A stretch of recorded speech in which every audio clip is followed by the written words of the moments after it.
Welcome to In the Trenches, where entrepreneurs, artists, writers, designers, inventors, warriors, and leaders share their stories of doing the hard, creative work that impacts all of our lives.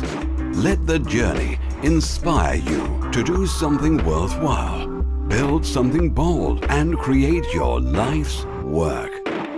And now, your host, Tom Makepeace. Welcome back, everyone, to another broadcast of In the Trenches. I'm excited to have Caz Makepeace on our podcast today, who's the co-founder of whytravelblog.com, along with her husband, Craig.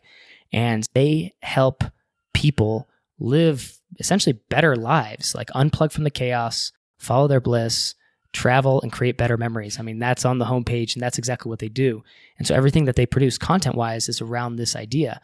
And if you don't know Caz, or you're not familiar with this, like the travel hacking space, or this kind of like, it's very interesting space. And I think what's most fascinating is that they've been able to build like a sustainable business while being on the road in and around kind of this travel related stuff. And my wife and I actually traveled around the world for like 2 years. So I'm like very into this scene. I've read a lot of Caz's stuff, and I'm really excited to have her on the podcast today just to explore these ideas of how do you build a business while on the road, and what does that take? What does the focus look like? Just how do you do it? So Caz, thank you so much for being on In the Trenches with us.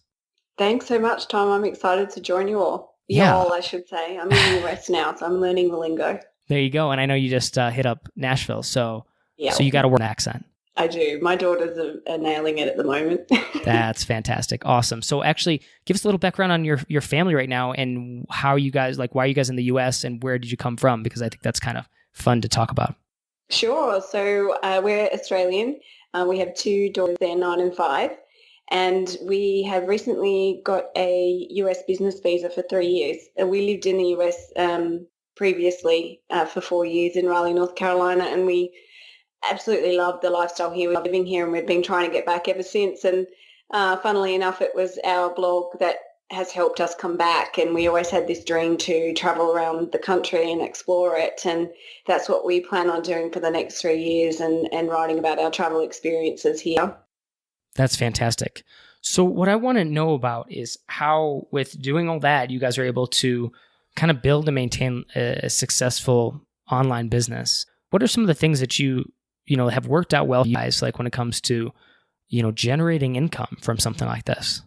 Yeah, it has taken, a lot of time to build. We started in 2010, and back then there weren't a lot of travel blogs, and no one really, it was such a new space, no one really knew how to make it work and how to monetize it. So we were doing a lot of trial and error and making a lot of mistakes until we figured it out. But, first of all, and I'm sure everyone's heard it said many times, is building the platform and the audience. And from that, many doors can open. So we've managed to do that. We have a lot of authority and expertise in the space, which has opened up a lot of opportunities. So on our site, we generate income through affiliate partnerships. We partner with tourism boards and brands on different marketing campaigns. We have a couple of our own e-products that we sell, and we do a little bit of freelance writing as well for other publications. So they're the main ways that we generate income from the blog. Do you find that, like, trying to do all that while doing this travel, like, does it ever interfere with one or another? Like, is it ever, like, did you ever come up against challenges in that context? Yeah, absolutely. And I think, travel blogging is one of the hardest spaces because, and anyone who does have an online business, whether it's a blog or anything else, that there's a lot of work that goes into it behind the scenes. And when you're traveling, that consumes so much of your time and energy. We know we could be making so much more money than what we are, but it's a matter of defining what you want from life and working out what your sacrifices are. And we want to have the travel that kind of takes priority. So that means we lose a little bit income, but we've managed to generate an income where we can have both. But we do have to, put some systems in place. We make sure that we, have time in between travel experiences to just stop for a couple of weeks and catch up on work and really just knuckle down and get a lot of stuff done. And because we have been working on this for about 7 years now, and we've built a lot of content, there's a lot of that automation and things that are happening now, a lot of passive income, which, absolutely helps a great deal for us to be able to manage the travel and continue to travel while we work the business. When you guys were just getting started, what was the first way you were able to monetize the blog itself? Was it through your own products? Were you doing the affiliate stuff in the beginning? Just curious, and how has that evolved in terms of like what your main focus is now? Yeah, I think it was I think it was text links back then. Can you believe we used to do stuff like that? That's we awesome. Don't do that anymore. Of course, we know that's a big no-no, but back then we didn't know. And then we kind of moved into sponsored content.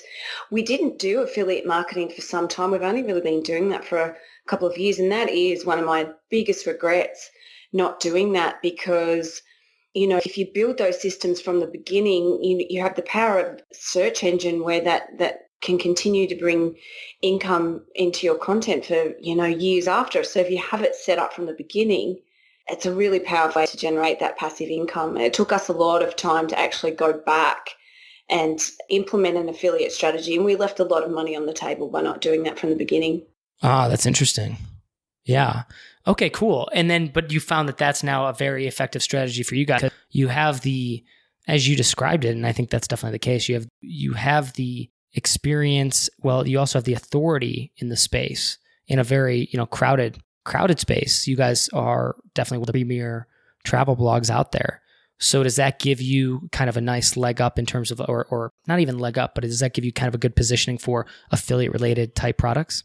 Yeah, absolutely. Because the trust is there. We're very well established as well. So, we do get a lot of traffic that comes through Google and Pinterest. We are featured a lot in various publications and sites, big names like Lonely Planet. We were recently a couple of articles about us on Forbes. So, that really does having that authority. This is, I think, a challenge for a lot of creators is being able to, as you kind of move toward that and you kind of start to get that authority and you're creating content and people are following you, how do you find that balance between kind of maintaining that and still able to, sell products and services? Because I think for a lot of people who are getting started, that's kind of a challenge. I don't know if you have any suggestions on that. In selling the products? In the context of, let's talk about the affiliate piece, because it's very, on the one end, you could easily, and I think I've seen this before, where people can like just kind of go overboard with it and they sell too much. So where do you find that balance between creating content and then, offering products or services and selling? Like, where do you find that fine line? I think it's a really good question. I think we're very careful as to not do too much, and we kind of line and promote or partner with things that we really believe in ourselves and that we really use. If it's not of great quality, we don't share it. I mean, there's been a couple of people recently where I've said, I'm really sorry, I can't move forward with something we were talking about possibly doing because it wasn't of good quality.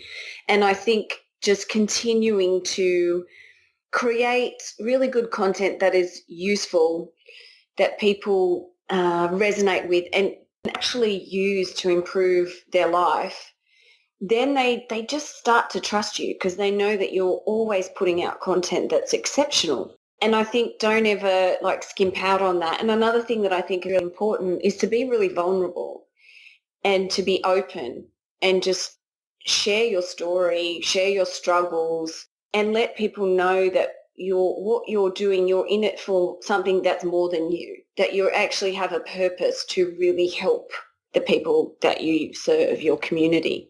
And I think that just naturally establishes trust from your community. Yeah. And I think that's the challenge though too, is the tendency to gravitate toward once you see that, oh wow, this was lucrative way to make sales or to generate interest and make money from maybe this one promotion or something like that. I know people who have kind of gone down that trap, unfortunately, and kind of gone too aggressively toward that. So I think it's definitely what you're saying. It's if you're leading with the value and you're cultivating that relationship with your readers, I think that's really important, and you can't lose sight of that. No, and I have a really strong, relationship with my email community, and they're constantly replying to me and telling me how much they value how I treat them via email, and that they can tell that I'm there, that I offer so much value than they've seen elsewhere before, and that I'm really there to help them in some way. And I think that's really important, particularly through email, because that's kind of the only sort of personal communication that we have left where, people can open up to you without the fear of other people listening in. Yeah, that's really interesting. Actually, that's really great observation. I'm curious now with where you guys are at. I mean, having started quite a long time ago in internet marketing ages, right? Or the internet age. What is working for you right now from a, let's say, just maybe a business growth perspective? Or what are you doing in terms of, and if we want to break that down specifically, like what's getting you traffic, what's getting you subscribers, if that's like one of your key metrics, like maybe break that down for us and like what's working really well for you right now in that space? Well, I'll start with traffic, I suppose. At the moment, Flipboard's working really well for us, which is just incredible. I don't really have a presence on Flipboard. I don't really use it myself, but content is getting shared on there a lot. And that's bringing really great traffic over to our blog. So, interesting. So was that not something you lined up? It was just kind of by, because you guys created great content, it got found there, or what's the deal?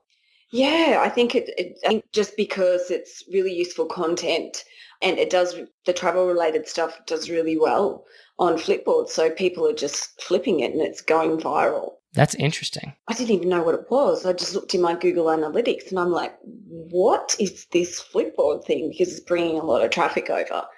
So that's a really good, it's usually the current article. So as soon as you first publish something, it's destination focused, good travel tips, that kind of content is really useful and gets shared a lot on Flipboard.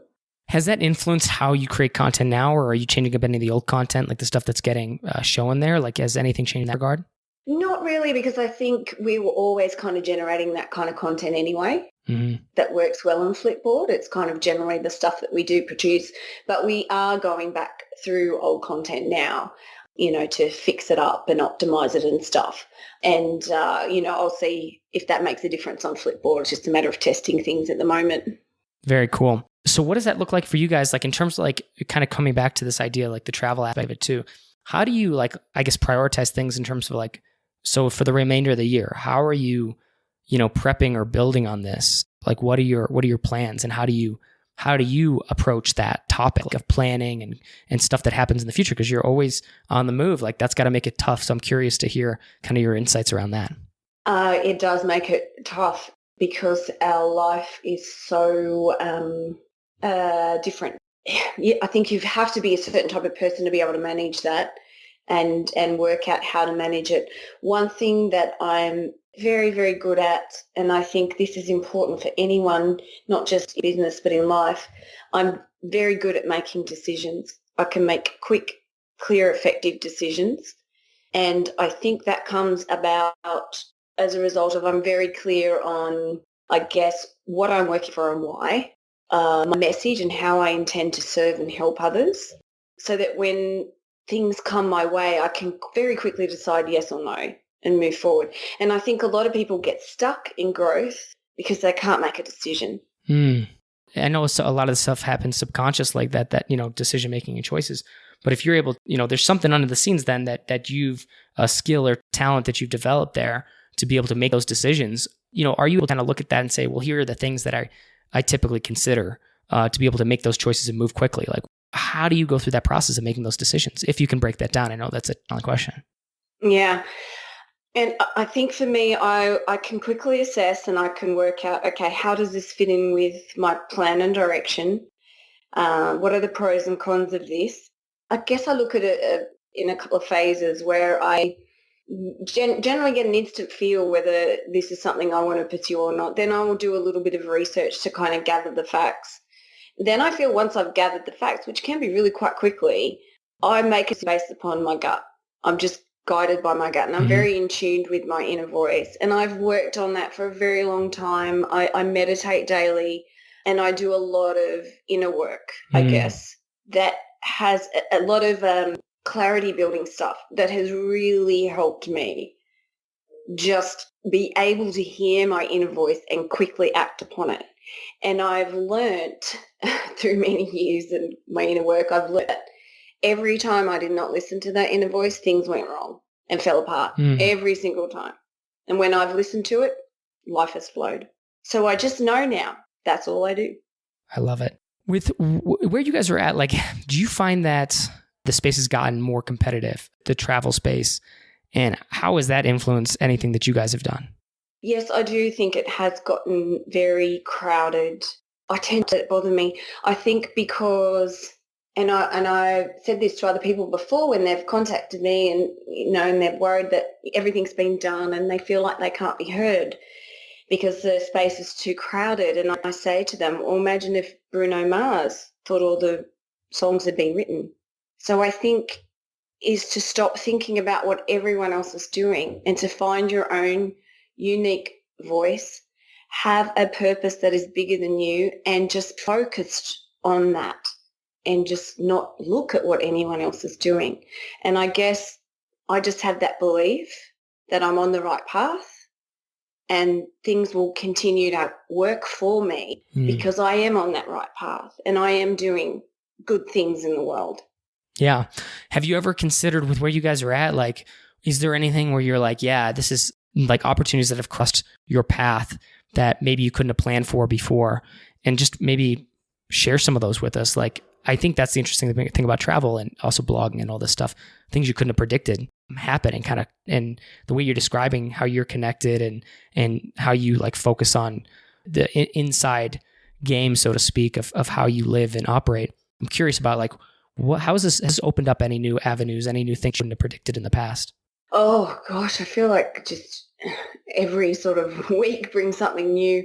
There was one very extraordinary thing happened that we would never have predicted. We were invited to the White House a couple of years ago. Oh, that's crazy. Attended. It was just insane. We received the email. They were holding their first ever travel summit. We were invited to attend, and we thought it was spam. I was going to say, like, did you not think, like, I would have thought that, I would think that's fake. How'd you figure out it was real? Well, and they were asking details like our social security number. So we're like, oh my God, this is such a scam. So we wrote back and we wrote something really smart back to them. I can't remember what it was. And then the lady from the White House who was in charge of doing this, because I think she had quite a few people respond in that manner, reached out to us, and someone else from YHA who was part of the program reached out to us as well, just to let us know it was actually, as we Australia Fair Income, it was true.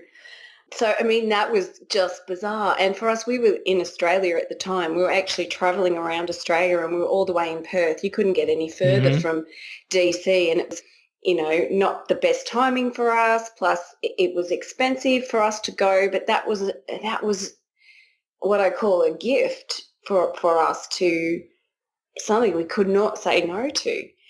I mean, you're invited to the White House. That's serious cred.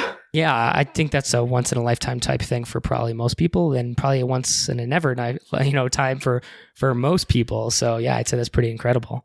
Yeah, I mean, and so then we were able to use that, and then that becomes really powerful and opens up even more opportunities. So cool. And that was something that really helped us to get this 3-year business visa. So at the time we weren't thinking about that. But this is why I trust in life so much. I'm able to look at, kind of like cycles and patterns and connect all these dots and see how things are always supporting us and working in our favour. Even at the time we don't understand it. And I've been able to look back on my life and see that happen so many times that now I trust so much and just trust in my inner voice and can just, as I mentioned before, make those decisions and follow the right path.